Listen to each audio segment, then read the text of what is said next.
Bom, gente, deixa eu fazer. No primeiro culto, eu ministrei uma palavra sobre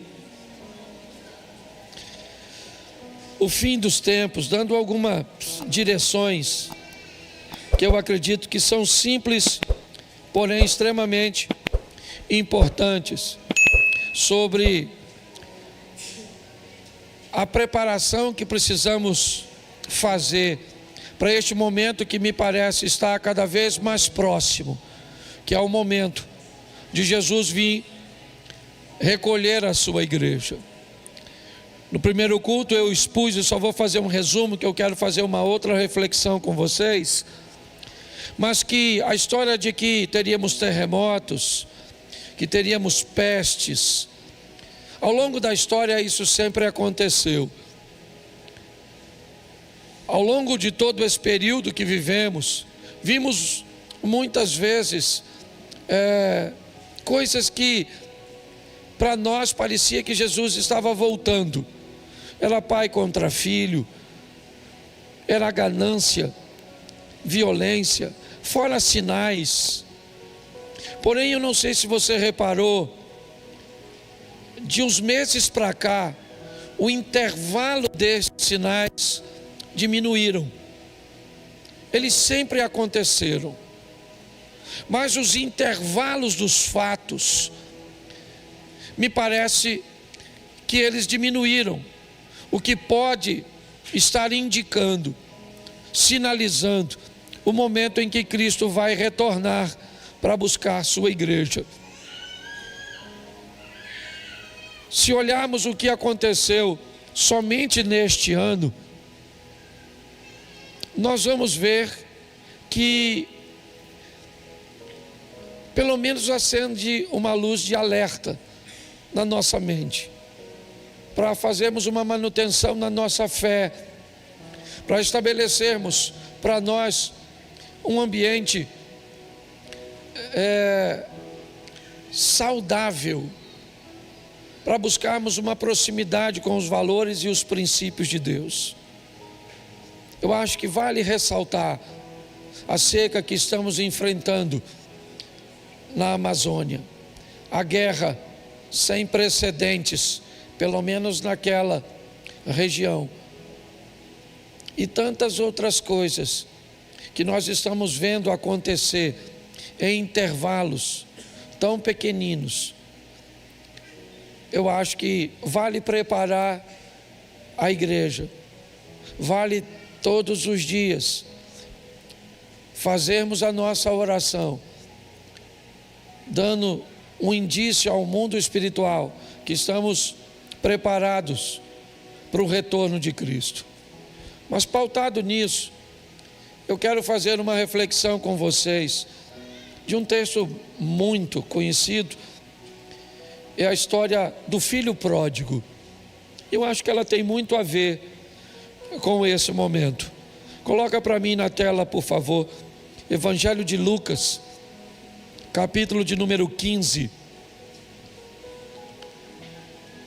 Eu vou ser breve, até porque minha voz já foi.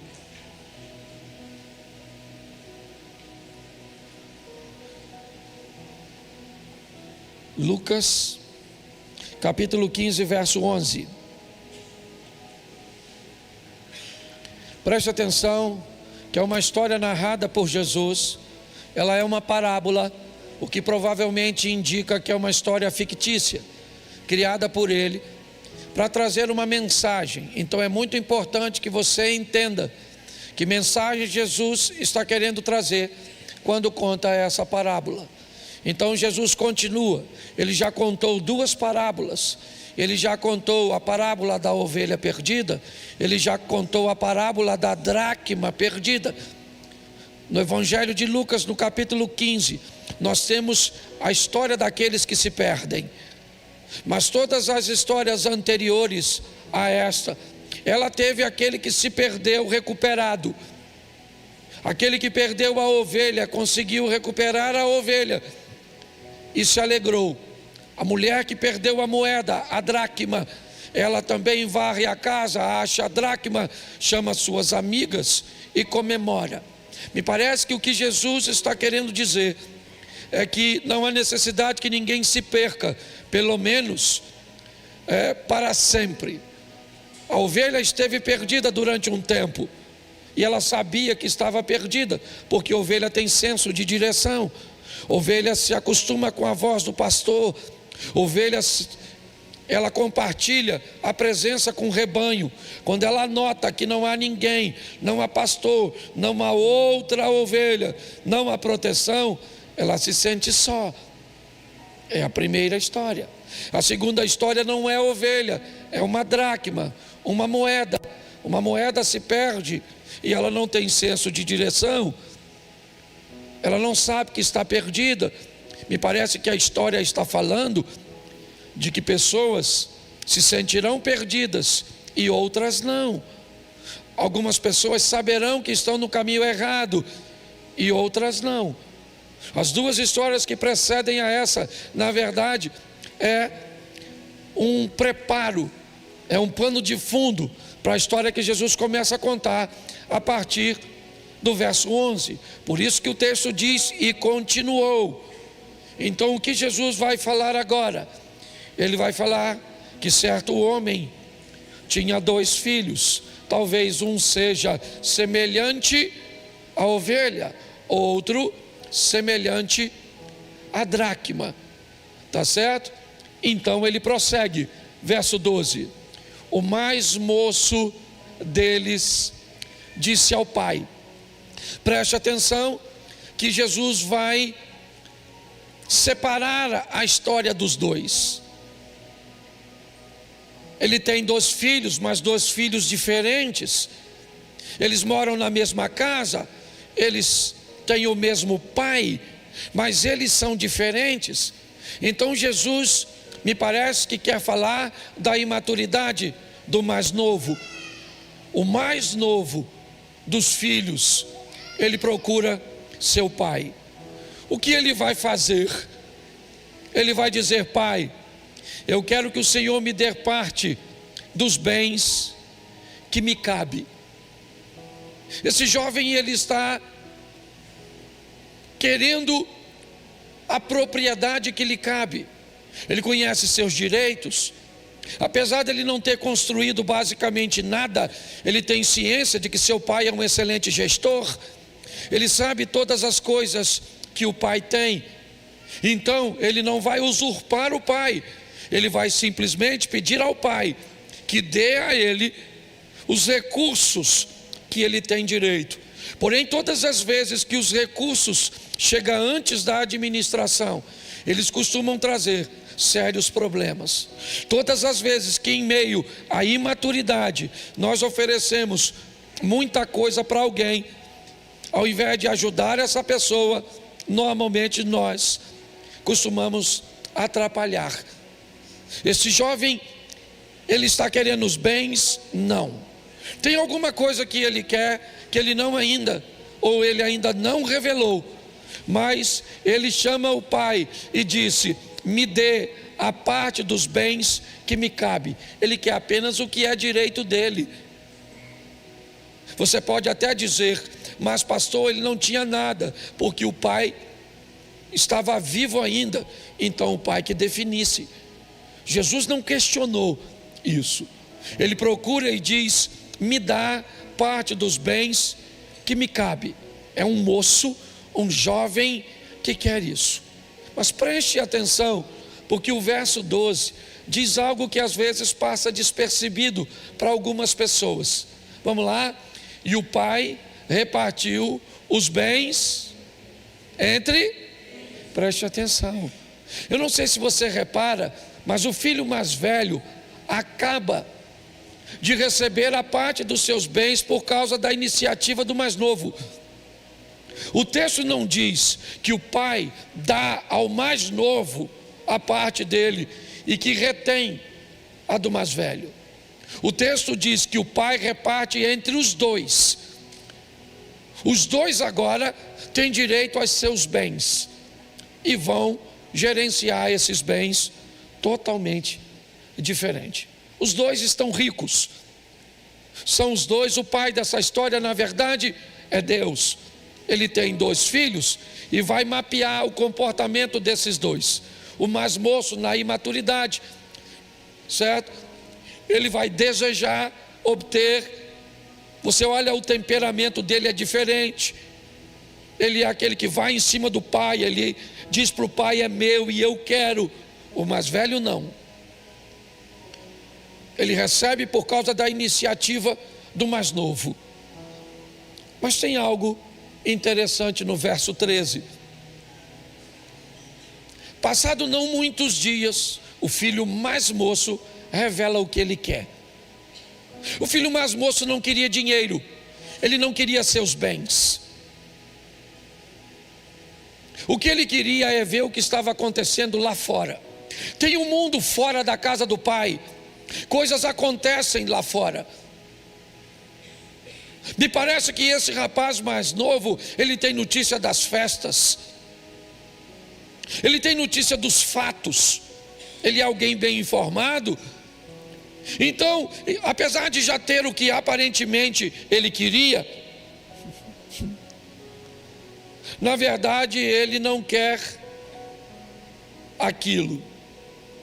Mas como ele planeja ir para um lugar que só valoriza aquilo, sem aquilo ele não é nada. Ele quer os bens para sair da casa do pai, porque na casa do pai ele não precisa dos bens, tudo é dele. Então por que ele não vai sem os bens? Porque para onde ele planeja ir, vão avaliá-lo por seu camelo, vão avaliá-lo pela sua túnica, vão avaliá-lo pelos recursos que ele tem. Na maioria dos ambientes, as pessoas são tratadas como especiais pelo que elas têm. Que carro você anda? Qual é a marca que você veste?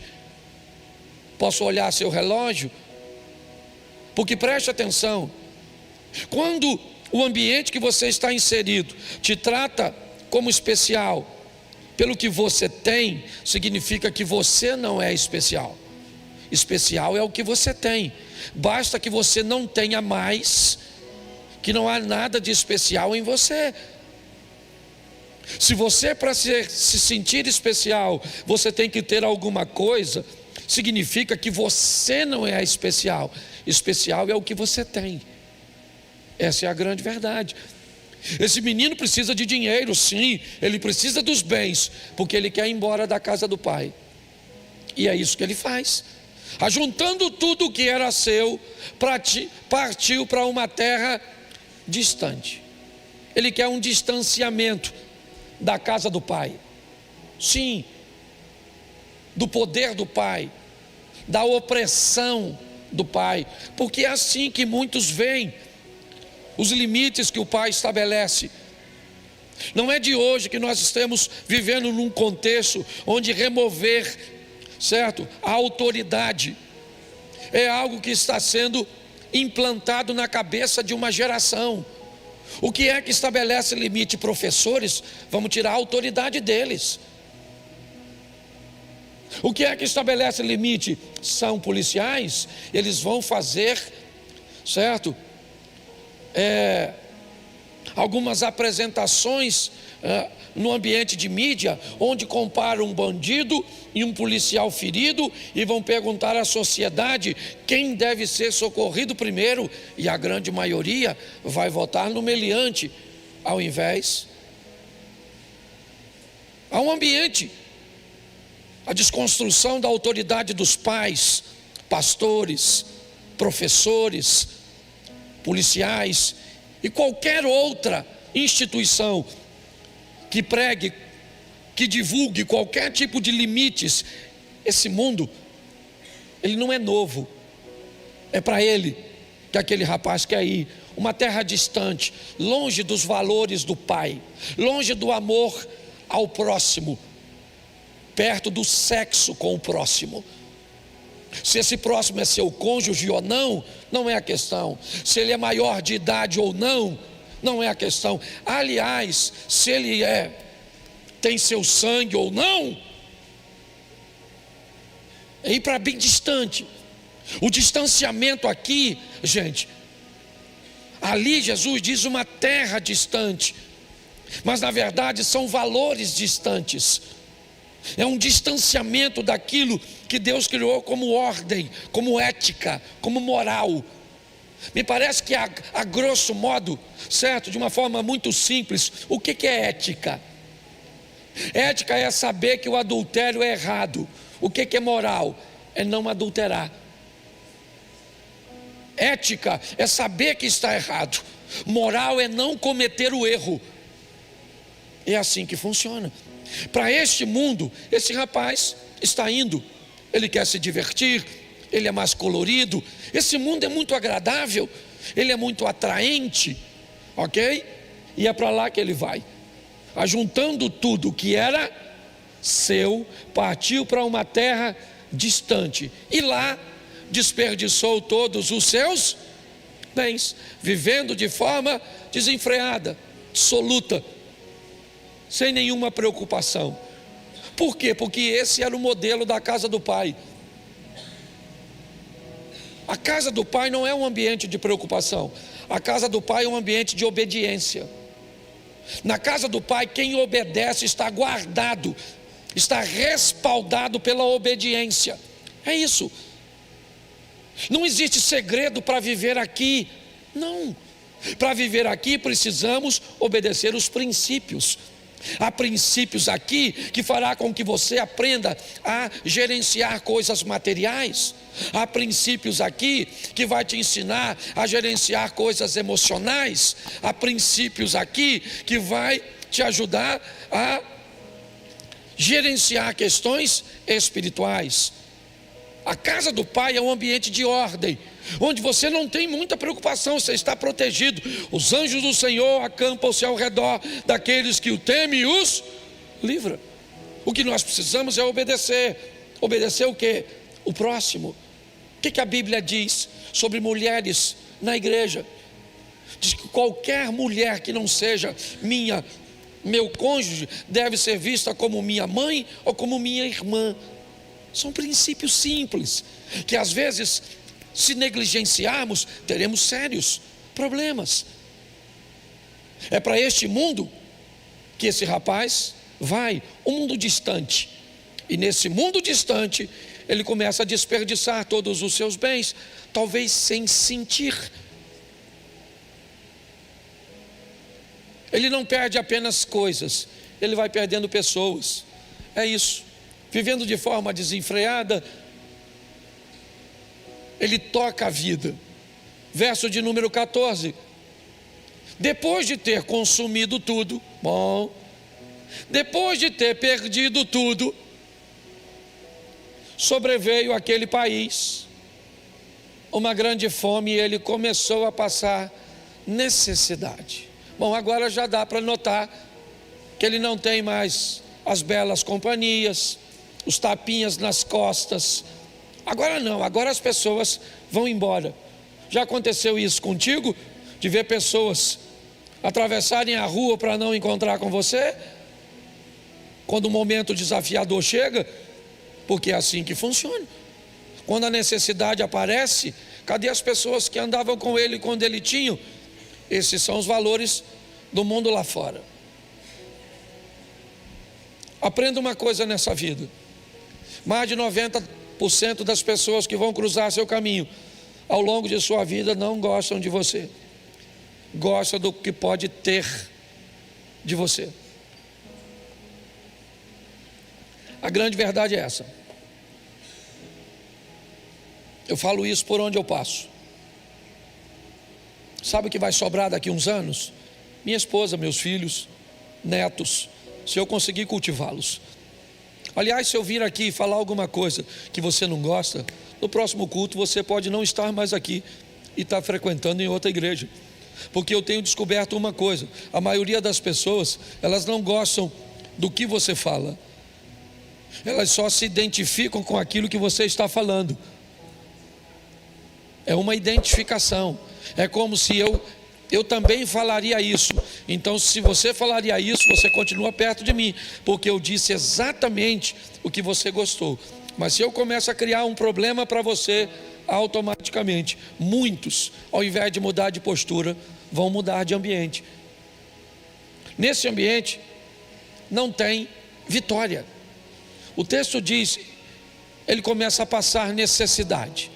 E ele está, dá uma olhadinha, porque Jesus vai piorar a situação do jovem. Verso 15.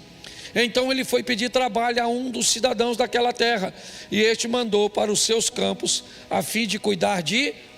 É uma humilhação o que Jesus está fazendo.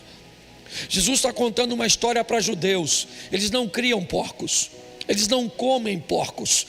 Aliás, eles não se relacionam com quem faz isso.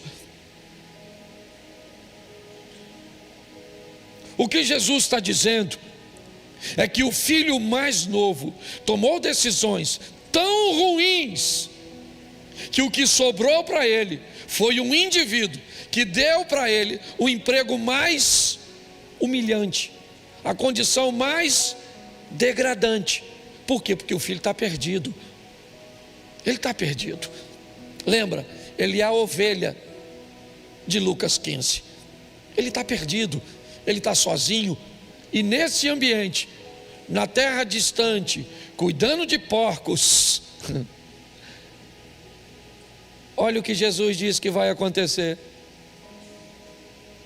Ali ele desejava alimentar-se das alfarrobas que os porcos, mas ninguém lhe dava. Preste atenção. Agora Jesus humilhou o cara. Se o porco não era algo importante para um judeu, Jesus está dizendo que o porco comia e ele ficava com fome. O que significa que o porco, na história, é mais importante do que ele. Quem é esse cara? Ele é o jovem. Ele é o moço, filho de Deus, viu, gente? O pai dele é Deus. Mas por que o pai dele deixou acontecer tudo isso com ele? Não deixou nada. Não deixou. Você quer saber por que Deus deixou você casar com esse homem? Você quer saber por que Deus deixou você casar com essa mulher? São essas suas perguntas de verdade? Você quer saber onde Deus estava quando você se casou? Você quer saber onde Deus estava quando você entrou nessa sociedade? É isso? Eu vou falar para você, Ele estava onde sempre esteve, no controle de todas as coisas, e te sinalizando, porque a maioria de nós entramos num buraco que sabíamos que estávamos entrando. Talvez por haver muitos recursos na época, nós não conseguíamos ver. Certo? É simples. Eu moro aqui, Xerém, sempre morei. Esse rio que passa na vila, ali nós tomávamos banho lá perto da represa. Tínhamos uns 4 ou 5 meninos, e nós tínhamos algumas máximas muito importantes para tomar banho de rio. Primeiro, se o poço era novo, nenhum dos meninos mergulhava assim que chegava. Havia sempre um reconhecimento, principalmente se a água tivesse turva. Não interessa se o poço era novo ou não, todas as vezes posterior a uma tempestade, nenhum dos meninos mergulhava também. Sempre aprendemos que todas as vezes que chovia muito, o volume da água escondia pedras que sempre estiveram lá, mas que naquele momento não eram vistas. Pastor, o que o senhor está querendo dizer? O que o senhor está querendo dizer? Eu estou querendo dizer que dependendo do que esteja na sua mente, dependendo do seu nível de desejo naquele momento, de emoção naquele momento, ele pode encobrir coisas que sempre estiveram ali, mas você não teve o cuidado, ao invés de mergulhar, de entrar na água com um pouco mais de cuidado, buscar, mesmo que não estivesse vendo, buscar uma maneira de tatear para ver se não havia um obstáculo, uma pedra que, se você mergulhasse de cabeça, poderia quebrar seu pescoço. Mergulhe de cabeça na igreja, sem conhecer pessoas, e já já você está desviado. Mergulhe de cabeça em amizades e confie em pessoas sem observar, e já já você não quer mais amigos. Faça sem ter o cuidado para você ver. Muitas pessoas casam errado por quê? Porque é paixão, é desejo. O que é isso? Isso é volume. Todas as vezes que os recursos são muitos, ele sobrepõe os defeitos, as crises. É mais ou menos assim. É nesse ambiente que ele perde tudo. Ele é filho de Deus, ele já esteve na casa, nos valores, nos princípios, mas agora ele está no fundo do poço. Mas no fundo do poço, verso 17, então, caindo em si. Psicólogos dizem, e profissionais da área emocional, dizem que a maior queda que um ser humano pode ter é em si mesmo. Por quê? Porque a percepção precede a mudança. Você nunca vai mudar se você não perceber que precisa de mudança. E quando você percebe que precisa de mudança, você vai encarar duas fases. Primeiro, a fase da desculpa. Quando você sente que precisa mudar, você olhou para si mesmo e descobriu, certo? Que tem algumas coisas em você que precisa mudar. Então, você pode criar uma desculpa para não mudar. O que era uma desculpa? Presta atenção. Quando eu vou descobrir, eu estou tirando de cima. É mais ou menos assim. Quando eu me desculpo, é como se eu estivesse buscando alguma coisa para cobrir algo que eu não quero ver. Às vezes sou até capaz de ver. Às vezes você está dirigindo e alguém entra no seu retrovisor num ponto cego. O que é um ponto cego? É um ponto no seu retrovisor cujo qual, mesmo que você esteja olhando, ele não é capaz de alcançar. Hoje muita gente tem coisas visíveis e que são colocadas propositalmente num ambiente invisível porque não querem ver. Quando você percebe, ou você se desculpa ou assume responsabilidades. É assim. Quebrou, quebrei. Quem colocou? Não interessa. Por que quebrou? Eu passei e esbarrei. Mas você é culpado? Não, eu sou responsável. Quem quebrou fui eu. É tão difícil fazer isso para algumas pessoas que elas são capazes às vezes de quebrar e de botar direitinho e sair fora, porque não querem assumir responsabilidade. É isso aí. Está lá, caindo em si, olhou para si mesmo e diz: fiz besteira. Olhou para si mesmo e o pai está onde? Onde sempre esteve. A casa do pai está legal, o pai está feliz, o pai está em ordem, está tudo direitinho na casa do pai. Eu preciso que você entenda isso. Quando você sai da ordem da casa do pai, do caminho do pai, ele continua em ordem. Você que se desvia. Ele agora cai em si e começa a olhar para si mesmo. E ele diz: quantos trabalhadores de meu pai têm pão com fartura, eu aqui estou morrendo de fome. Ele percebeu que fez alguma coisa errada.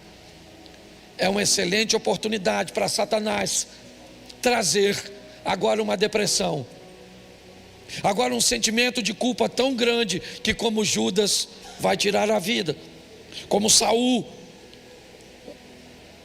Pare e pense.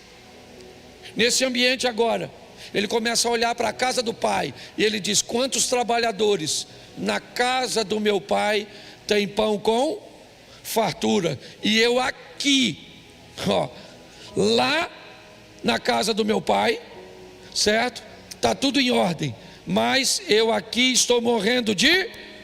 Verso 18: vou me arrumar, voltar para o meu e lhe dizer o quê? Pai, pequei contra e diante do, verso 19, já não sou digno de ser chamado teu, trate-me como um dos teus trabalhadores. E caiu em si, resolveu reposicionar. A história está garantida, ovelha resgatada, dracma resgatada, o filho também vai ser resgatado, sim ou não? Ele simplesmente se perdeu, foi um ambiente temporário, uma falta de lucidez. Então ele agora vai para o pai dizer que ele cometeu erros. E quando ele vai para o pai, verso 20, e arrumando-se, foi para o seu, e vinha ainda, ele estava distante, mas o texto sugere que tinha alguém que estava olhando para o distante, aguardando alguém vir. Quem era esse? O pai. O pai está distante, esperando, meu filho vai voltar. Mas se ele voltar sem grana, não tem problema para mim. Se ele voltar ferido, não tem problema. E se ela voltar grávida, não tem problema para mim. Se ele voltar falido, e se ele voltar doente, não tem problema. O pai não tem problema. O pai está olhando, aguardando pessoas voltarem. E é isso. Quando o pai o avistou, ele é o pai, entende muito. Ele sabe que a distância entre o filho e ele é muito longa. As pernas para alguém pedir perdão fica pesada. Para aquele que vai pedir perdão, por isso o texto diz que quando o avistou, se compadeceu dele. Sabe que quem está vindo não é fácil para quem está vindo. Então o pai fez o que o filho não conseguia fazer. Correndo, o pai, quando seu pai o avistou, compadecido dele, correndo. O pai é que vai na direção do filho. Ele vê que está difícil do filho vir, então ele vai até o filho, abraça o filho, beija o filho e começa a mandar uma mensagem para o filho: não interessa o que você fez, você é meu filho. Mas preste atenção, quem foi que foi buscar a ovelha perdida? O pastor. Quem foi que foi procurar a dracma perdida?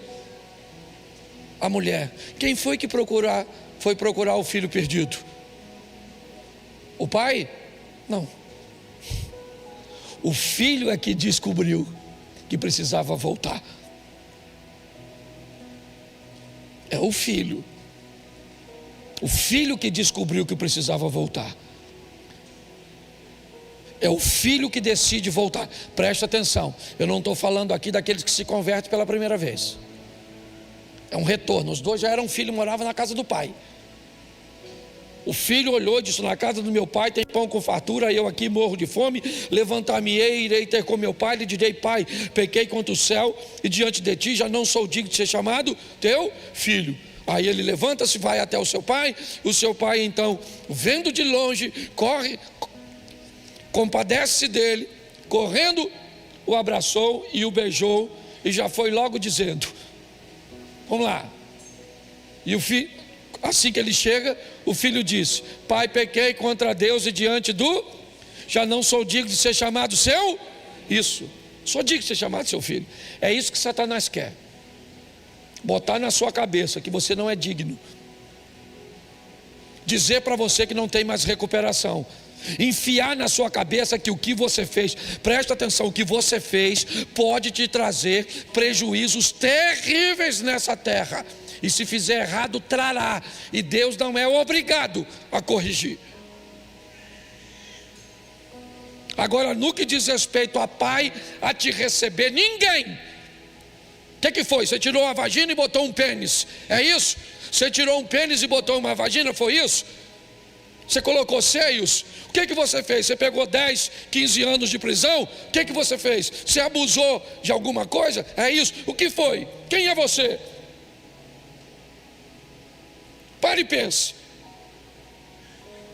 Todas essas coisas podem trazer para você consequências bem desagradáveis. Você quer pintar seu cabelo de amarelo e vermelho? Pinte, não tem problema nenhum. Agora, quem quer pintar o cabelo de amarelo e vermelho, se vai para a rua, tem que entender que cabelo não nasce amarelo nem vermelho. Então gente vai olhar para você, aí você pergunta: o que está olhando? Olha, é lógico que eu estou olhando esse cabelo na sua cabeça. Isso não significa que eu sou preconceituoso, eu só achei diferente. Entendeu? Tem gente que vem para a igreja com as roupas 3, 4 tamanhos acima do dele. Se acender uma tocha assim, vai para o céu. É estranho, tem uma velha que vem na igreja bagunçada, vestidinha de tchutchuca. Nós não olha, porque é diferente. Não tem problema nenhum você querer ser diferente. E se você quer ser diferente, eu já falei isso aqui, minha mulher chegou esses dias em casa, já faz um tempo: Cláudio, essa igreja está uma bagunça. Eu falei: que houve, garoto? O pastor sou eu. Cuidado. Como assim bagunça? Está tudo certinho. Você não viu, não? Eu falei: o que, garoto? Tinha uma menina com cabelo azul. Ela pintou azul e as pontas, eu acho que era amarelo. A beiradinha assim. Eu achei o maior barato. Olhei, porque destaca, nós estamos aqui, né? Falei: Jesus, olha ali. Aí ela falou: menina, você não vê uma menina com cabelo azul, com as pontas amarelas? Falei: vi. Você não fala nada não, Cláudio? Eu falei: falar o quê? Mas o que você acha? Eu falei: eu não sei, querida. Seu cabelo é louro? Seu cabelo é amarelo? Louro? Eu quero saber se seu cabelo é louro. Você não tem cabelo preto? Então você pintou de louro, o menino pintou de azul, o outro de amarelo, o outro de vermelho, o outro, cada um pinta do jeito que quer. Aí ela vai dormir, vai perturbar outro, acabou o culto. Satanás querendo usar os de casa. Então eu não sei o que você fez. Deixa eu falar uma coisa para você. Aqui ninguém, deixa eu falar uma coisa para você. Ninguém pode te acusar de nada. Tem gente que fez umas coisas muito piores que você. E se Deus começar a revelar, acabou o culto. Tem gente que parou até de olhar para mim. Não pode olhar, que eu não tenho esse dom de revelar. Senão, eu até sei do que você faz, mas é fofoca, não é revelação. Falo mesmo. Não guardo dinheiro, vou guardar segredo. Tá certo? Então ele vai falar com o pai. O pai facilita tudo. Ele diz para o pai: pequei contra o céu e pequei contra Deus e diante do... É que essa tradução é outra. Já não sou digno de ser chamado seu. Fala assim: eu sou filho. É isso aí. Não interessa o que você fez. Para com essa palhaçada de: eu não me sinto digno. Então vai para o inferno. Poxa, não sei o que você fez. Eu sei que você é filho de... E pronto, se as pessoas acham, se concorda, se não concorda, se entende o modelo, se não entende, e isso é entre você e seu pai. Ele foi lá e falou. O que o pai falou no verso 22? O pai, porém, disse aos servos: tragam depressa melhor e vistam nele. Põe um anel no dele e sandália nos... Olha o verso 23. Tragam e matem o bezerro gordo. Vamos comer e festejar. Por quê? Porque este meu filho estava e reviveu, estava perdido e foi. E aí, meu filho, começou uma festança. Só um rastapé. Pá, fazendo uma festança danada, sim ou não? O filho perdido foi achado. Mas aí o filho, aí a história troca de filho, tem outro filho. Pensa num troço difícil, é filho. Ora, o filho mais velho, ele saiu da casa, sim ou não? Ele continuou em casa, ele estava perto do pai, mas longe dos valores do pai. Está assim de gente. O filho mais velho que estava no campo, provavelmente trabalhando, trabalhador, quando voltava, ao aproximar-se da casa, ouviu o quê? A música e uma festança. Bota aí para a gente adiantar. Chamou um dos empregados e perguntou o que era, e o empregado rasgou. O empregadinho fofoqueiro. Seu irmão voltou. Por tê-lo recuperado com saúde, o pai mandou matar um bezerro gordo. Tem uma festa, o crente, tem uma festa aí, ó. Seu irmão voltou, ó, durinho que nem um coco, descalço. Seu pai mandou fazer uma festinha. Olha o filho dentro de casa. O filho mais velho se indignou e não queria entrar na festa do mais novo. Falou, não vou entrar não. Certo? Não gostei dessa festa. Bom, a história dele também não é muito boa. O filho mais novo, ele é impulsivo, ele é imaturo. O filho mais velho é inflexível, ele é religioso, ele é duro. Ele olha para o irmão, certo? Ou para a situação que o irmão está vivendo lá dentro. E o irmão foi alguém que aproveitou a vida de forma errada, sim, aprendeu com seus erros, mas voltou para a casa do pai. Mas o mais velho, ele diz, eu não entro. Então o pai saiu. O pai saiu para buscar o primeiro. Se compadeceu dele, correndo, o beijou. Mas esse não precisa de beijo. O modelo com esse é diferente. Então, saindo o pai, procurava convencê-lo a entrar. Olha só, o pai começa a ir lá fora e tentar convencer o filho mais velho a entender a imaturidade do mais novo. Ele está de volta. Verso 29. Mas ele respondeu ao seu pai, faz tantos anos que eu sirvo e nunca transgredi um mandamento seu, mas o Senhor nunca me deu um cabrito sequer para fazer uma festa com os meus? Lembra do verso 11?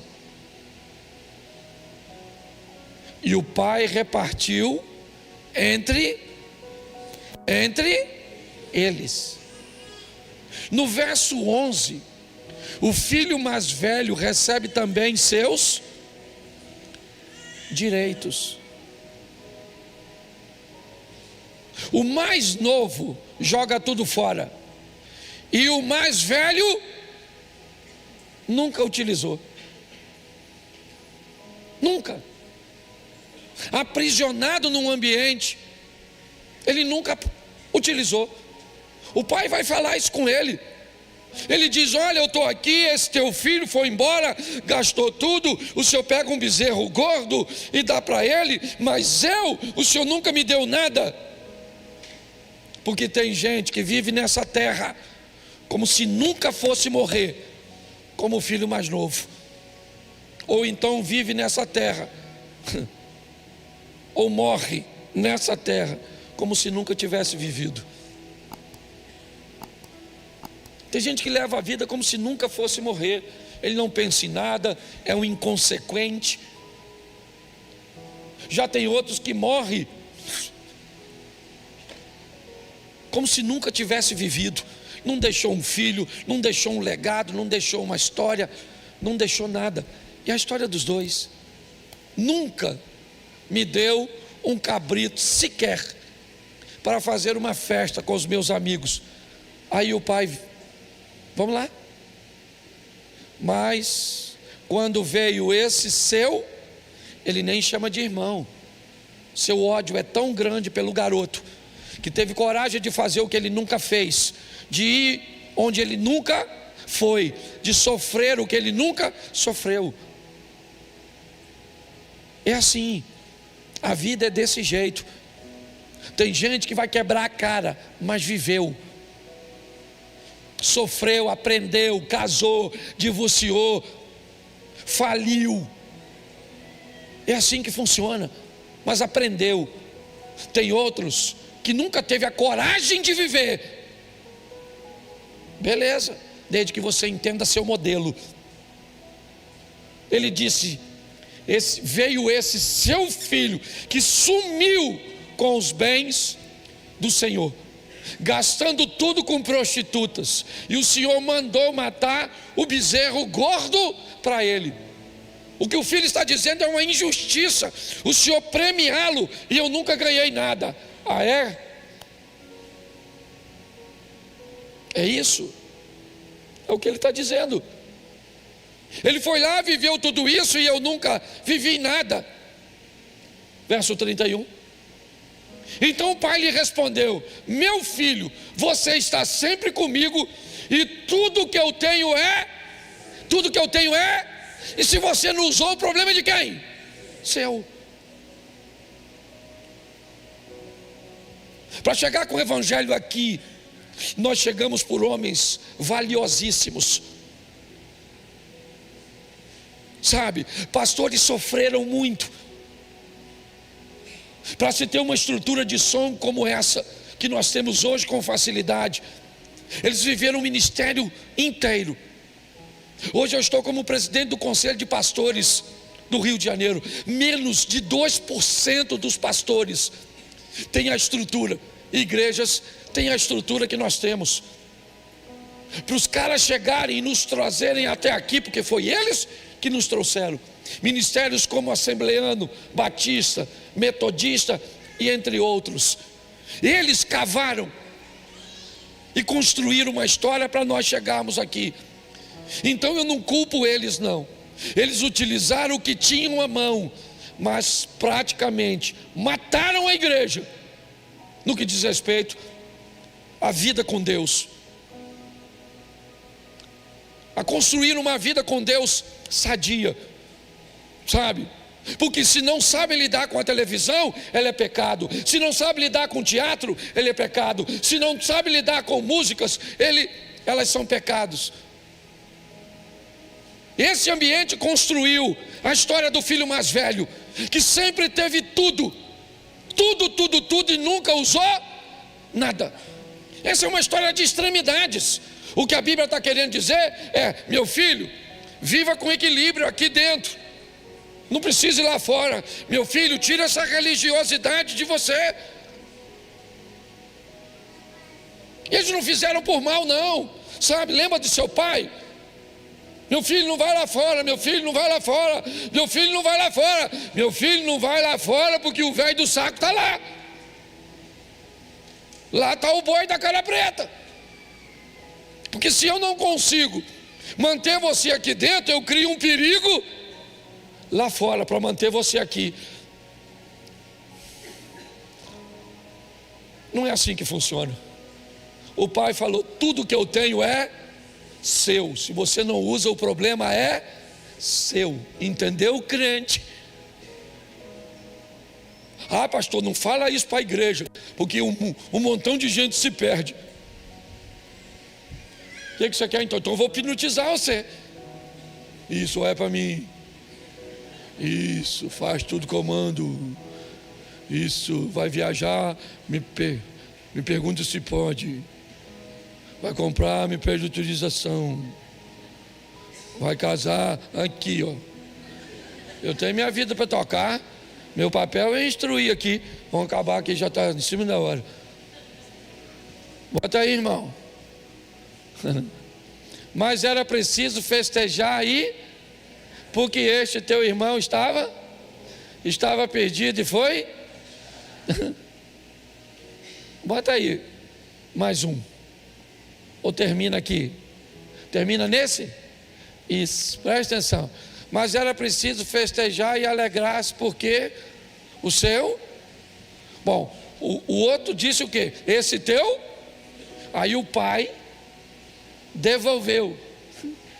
Era preciso alegrar-se, porque este seu irmão, menino. Lembra da mãe quando você brigava com o irmão? Que botava, abraça. Abraça! Vai fazer as pazes agora. Eu uma vez amarrei meus 2 filhos. Brigava tanto que eu falei, você quer ver? O meu acorda, falei, abraça o outro.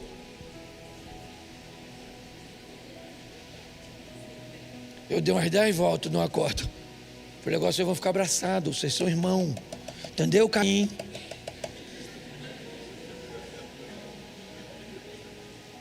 Nunca mais brigaram. Deu uma agonia nele, menino. Quase que o menino passou mal, para até eu desenrolar tudo. Quase que tive que levar ele para o médico. Então deixa eu falar uma coisa para você. Se você não sabe usar a liberdade que Deus te deu, isso não é problema meu. Entendeu? Estou cansado de falar isso. Eu entro na internet e o cara diz assim: homem casado não pode ter amiga mulher.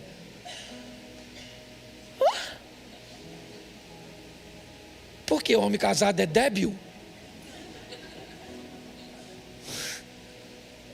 Homem casado pode ter amiga mulher? Sim ou não? Claro que pode. Só que o homem casado não pode ter nenhuma outra mulher conversando com ele coisas que só a mulher dele pode conversar. Ele tem que botar todo mundo. Eu gosto de ampliar a visão das pessoas. Eu sei que vai me dar um trabalho desgraçado, mas eu faço. Tá? Então, eu quero fazer você raciocinar. Você perguntar assim: será que eu sou tão burro? Não, não pode. Não pode. Sabe? Eu raciocino um pouquinho. Eu não tenho problema. Eu tenho assim, ó, a mulher, eu tenho assim de amiga mulher. Louvado seja Deus. Agora nenhuma manda fotinha nenhuma. Não curto fotinha nenhuma. Ah, pastor, estou com uma necessidade, ô Cláudio. Ô menino, conversa isso comigo não. Não é comigo não, eu vou falar com minha mulher. Aí nem quer conversar mais. Minha mulher pensa numa mulher, irmão. Vou falar para você. Pensa numa mulher forte, minha mulher é doida. Louvado seja Deus. O que eu tenho de equilíbrio, ela tem de loucura. E é isso que é legal, porque se não fosse assim, eu não tinha ministério, não tinha nada. O ciumento lá sou eu, ela não tem ciúme de nada. Se eu viajar agora, certo? Falar para minha mulher: ó, acabou o culto, tive que viajar. Sabe o que ela fala? Deus te abençoe. Se ela falar para mim agora, viajei, eu falo: aonde foi, que hora, fala com quem? Então a gente se completa. Pastor, se eu falar mal da sua mulher, claro que não. 100% do que eu sou. Pensa num cara ruinzinho de gaiola. Era eu quando eu entrei na vida dela. Não tinha nada, onde cair vivo. Não sei como é que aquela mulher casou comigo.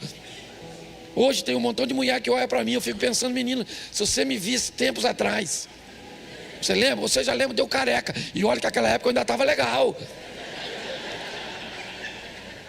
Eu tive uma época que eu parecia que eu caí na soda cáustica. Eu estava... Você ri, mas o assunto é sério. Então eu amo minha mulher. Pastor, o senhor é louco falar dela. Não. Se você viu como eu trato minha mulher, você vai entender que eu posso falar qualquer coisa dela. Como eu trato minha mulher. Certo? Então deixa eu falar uma coisa para você, ô crente. Aprenda a ser crente. Eu não vou ficar lá: ai, cadê ele?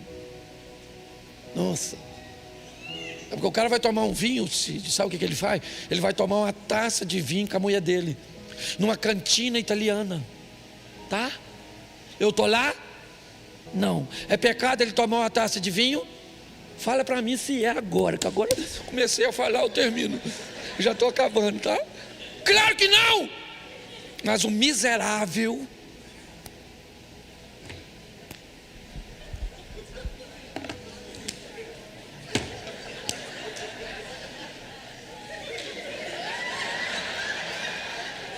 e posta aí o pastor que não bebeu, não estava na cantina e nem fez amor naquela noite, o que ele fez? O miserável. Aí vem assim de crente, olha lá, pastor, viu só aqui. Aí eu falo, Senhor, dá ele de presente para o Satanás. Então eu não vou cercear pensamento de ninguém, meu irmão. Aprenda a ser marido, aprenda a ser mulher, aprenda a ser filho, aprenda a respeitar as pessoas, aprenda a viver com Deus. Você faz parte de uma igreja que tende a amadurecer pessoas. Você está entendendo? Não joga a sua responsabilidade em cima de mim. Seu nome está rolado com o meu. Todas as vezes que você faz uma sem vergonha, aí vem. Você diz, pastor, nossa, e eu conheço todo mundo, que eu sou nascido e criado aqui. Pastor, a irmãzinha lá da igreja saiu, montou numa moto assim, pastor. Foi lá para o escuro. O que o senhor acha que eu fui fazer? Eu falei, foi orar. Nossa, uma irmã de oração. Então não me culpe pelo comportamento dos outros. Aqui a gente prega a verdade. Não bota medo em ninguém não. O que eu posso te avisar é uma coisa. Com esse comportamento, quem fizer, não vai para lá. Aí é fogo, enxofre. Pastor, tem isso? Eu falo, a Bíblia diz que tem, não fui lá para ver. Mas fica à vontade. Então fica de pé. Eu sei que está visitando, tá bom, perdão. Que hoje eu não tomei meu remédio.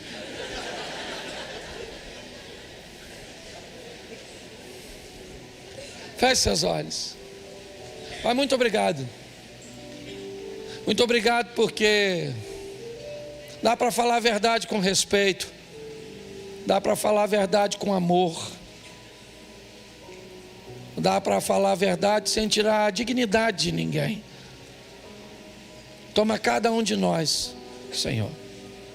Costumamos às vezes ressaltar o defeito dos outros, para que Ele encubra o nosso.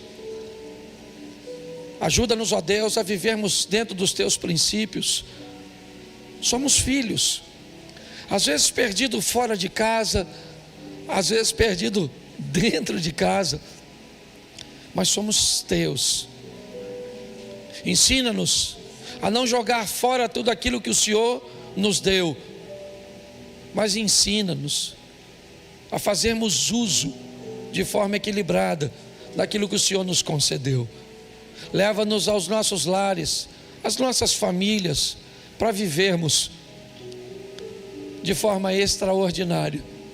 Que tenhamos uma semana, Senhor, de boas notícias, uma semana de bons negócios, uma semana onde veremos a Tua mão agindo em nosso favor. Que o grande amor de Deus, nosso Pai, a graça de nosso Senhor e Salvador Jesus Cristo e as doces consolações do Santo Espírito de Deus seja para com todo o povo do Senhor, e todos digam